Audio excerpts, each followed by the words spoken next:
Today on the Stay-at-Home Chef, I'm showing you how to make the best Swedish meatballs and gravy.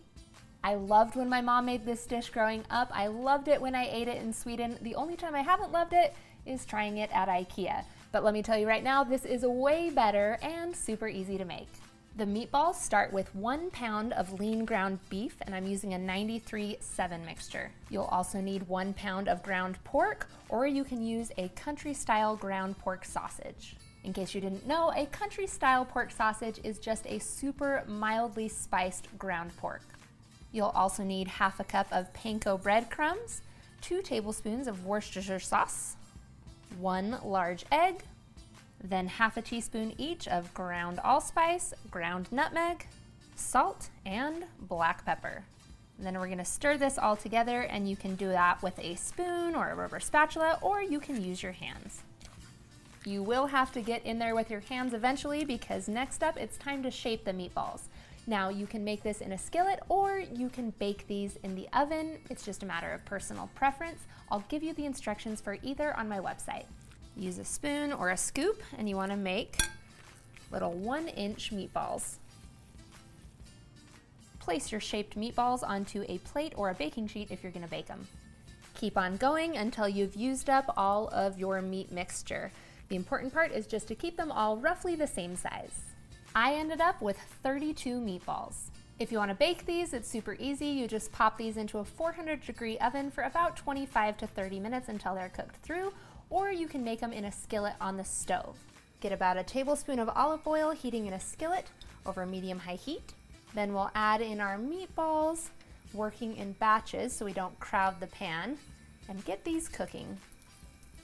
As they cook, you'll want to start turning them so they get browned on all sides and cooked through.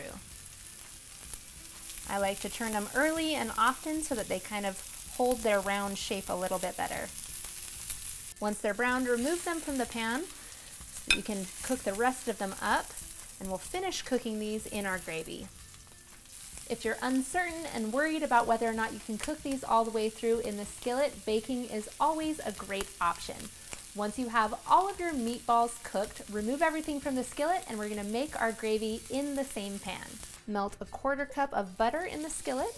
Once that's melted, we're gonna add in half a cup of all-purpose flour, a 1/4 teaspoon of ground nutmeg, and a 1/4 teaspoon of ground allspice. Whisk or stir this in to form a paste.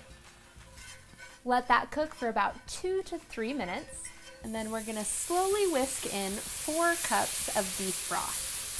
Just keep stirring, and that paste-like flour mixture will incorporate in with your broth. Once that's smooth, pour in 2 tablespoons of Worcestershire sauce, and we'll bring this to a simmer.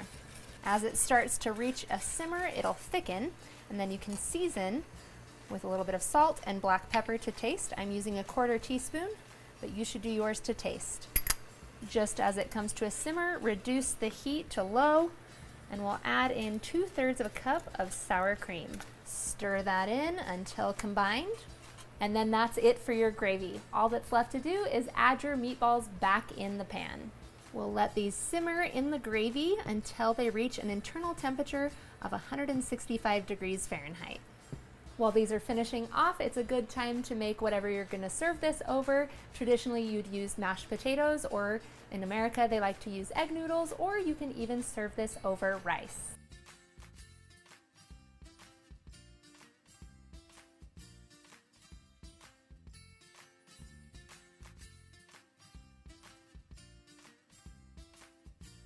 If you want to make it a little prettier like mine, garnish with some freshly chopped parsley. Thanks for watching. You can find the full written recipe in the video description. Be sure to subscribe, like, and follow, and check out the rest of my videos, where you can find hundreds of restaurant quality recipes you can easily make at home. We'll see you later.